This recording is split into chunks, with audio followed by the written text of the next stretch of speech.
աշխարհ բորույս ես բոմբոմի Կախարդական քաղաք ու հրաշք ես բոմբոմի Ժպիտը կոտակի տոտները բոմբոմի Սիրո լցրու սրտերը դու ամենքի Սիրո լցրու սրտերը դու ամենքի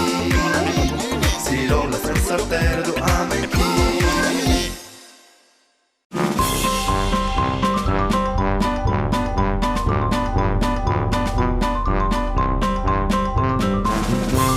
Եթե որոշել եք ձեր փոքրիկի ծնունդը նշել տանը, դպրոցում կամ մանկապարտեզում, ապա զանգահարեք եւ ուրախ ծաղրացուներն ու հեքիաթի հերոսներն այցելելով ձեզ այն կդարձնեն հրաշքներով լի տոն։ Լավագույնը փոքրիկների մենք սիրով սպասում ենք ձեզ։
Այսօրվա գործը վաղվան մի թող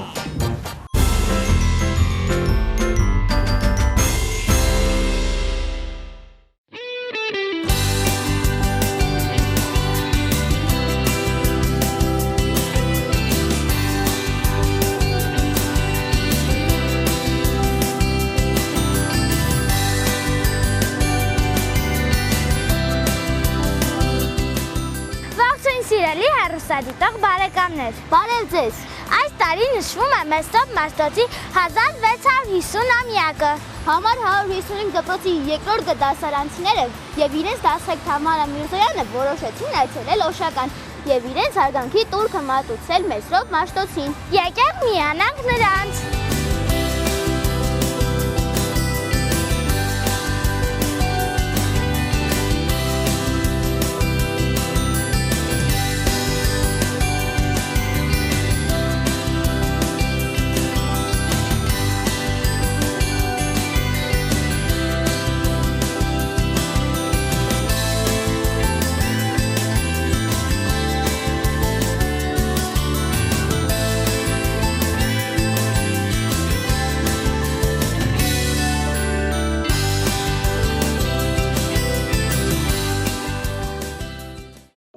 Հայկական գրի ստեղծող, հայ ինքնության և թարգմանական գրականության սկզբնավորող, Հայագիր դպրոցի հիմնադիր, հայերի առաջին ուսուցիչ, լուսավորիչ, մշակութային գործիչ, քրիստոնեության քարոզիչ,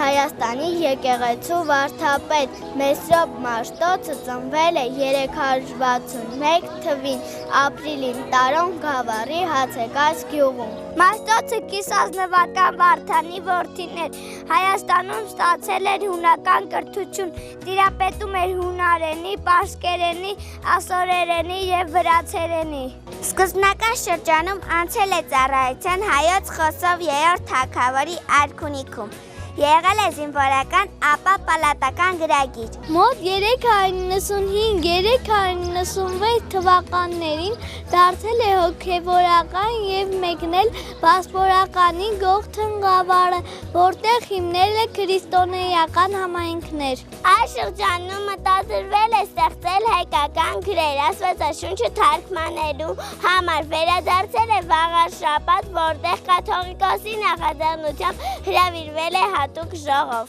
404 թվականին Միջագետքից բերված դանիելյան ուշագրերով կատարել է թարգմանական առաջին փորձերը, սակայն ապարդյուն։ 405-406 թվականներին Եդեսիայում ավարտել է հայոց գրերի ստեղծումը, 431-439 թվականների կաթողիկոս Սահակի և աշակերտների հետ հիմնականում ավարտել է Աստվածաշնչի թարգմանությունը։ Մաշտոցը նահարգի տարերին տվեց նաև անուններ Այբեն գիմ, որոշեց նաև նրանց թվային արժեքները, Ան հավասար է 1-ի, Ժ հավասար է 10-ի, Ջ հավասար է 100-ի։ Կյանքի վերջին տարիներին գրել է հոգևոր շարականներ, կրոնափիլիսոփայական երկեր։ Մեծ ուսուցիչն իր մահկանացուն կնքել է 440 թվականի փետրվարին Վաղարշաբաթ քաղաքում։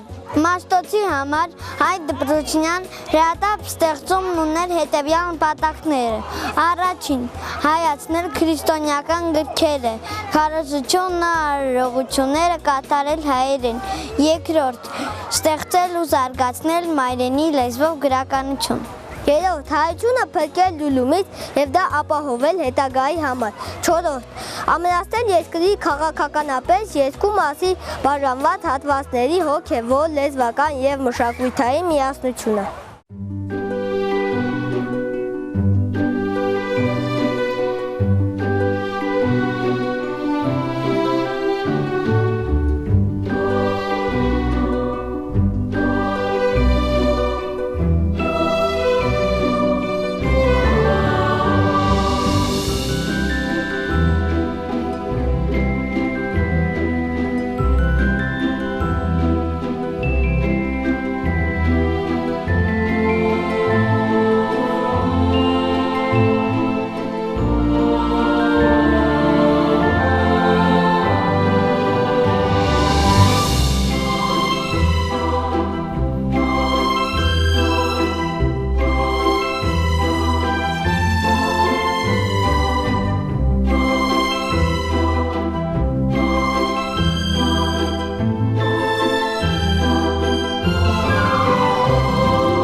անաղատ աղնեմ անմահ մաշտոցի անրած դսեմ մայայ բուբենի աղաչատարն եմ։ Աստծո պարգևն է լեզուն մեր ազգի գոյատևության հավատքի սյունը, թռիչքի թևն է դպրոց խոսքի, մտքի մատյանը մեր բնությունը։ Մետրոպյան տառեր, հայերեն տառեր, դուք միշտ դառնում եք իմաստուն բառեր։ Դուք միշտ կապրեք իմ սուրբ տառեր, ողջ հայության հպարտություն, հայոց ազգին միշտ հայ պահող հզոր տառեր իմ իմաստուն։ Դու հնատար, մետրոպատար, աղբյուրի պես ջինջ ու կայտար, դու մոր նման միշտ կանչող, մայր հողի պես միշտ կարկանչող։ Դու այնպես կուր, այնպես անբիծ և ինչ լավ է ասել ես ինձ, թե կորչեիր հանկարծ անհետ, ինչպես խոսեր մայրս ինձ հետ։ Մեսրոպյան տարեր, մեր կենաց ծառեր, մենք ձեզանով ենք դիմացել դարեր։ Մեսրոպյան տարեր, իմաստուն բառեր, հայոց անտառի դուք կենաց ծառեր։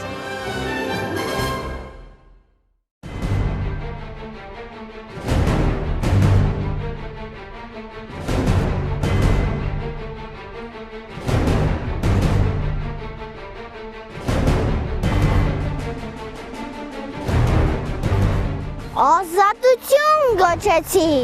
թող որը տա իմ գլխին, փայլակ, կայծակ, հուր երկաթ, թող դավ դնե թշնամին,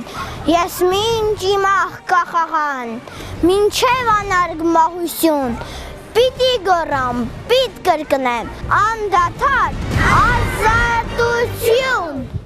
Օշականը գտնվում է Արագածոտնի մարզում, այն որպես Բերդ առաջին անգամ հիշատակում է պատմիչ Պավստոս Բուզակ։ Գտնվելով Արշակունիների արքայական ոստանում, Օշականը եղել է նրանց սեփականությունը։ 336 թվականին Մասկտաց Մանեսյան թագավորի դեմ կռիվներում ցուցաբերած սխրագործությունների համար հայոց թագավոր Խոսրով B. Կոտակն այն ընծայել է Վահան Ամատունուն։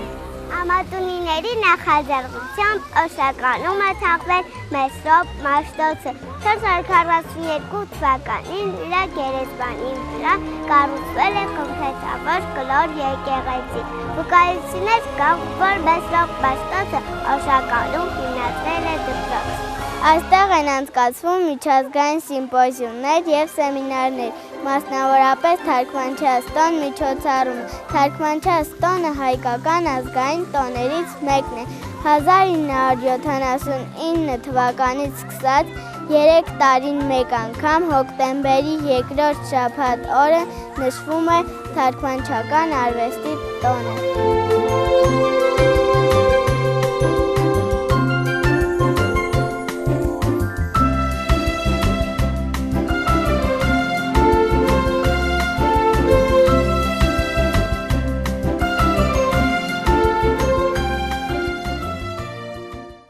Ինձնից հետո դու երկու զենքով պիտի պահես երկիրը, դրանք են հայոց լեզուն և հայկական սուրը։ Հիշիր, տղաս, դու կարող ես սուրը պատճանի մեջ դնել, վերստին հանել, կոտրվելու դեպքում նորը կրել, սակայն եթե սխալվես և հայոց լեզուն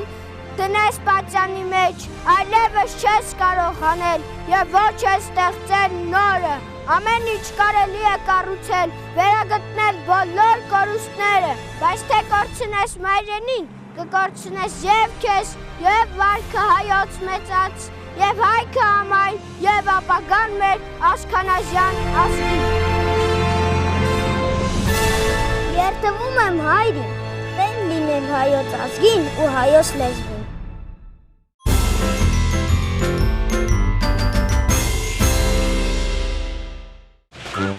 Քիչ խոսի, շատ լսի։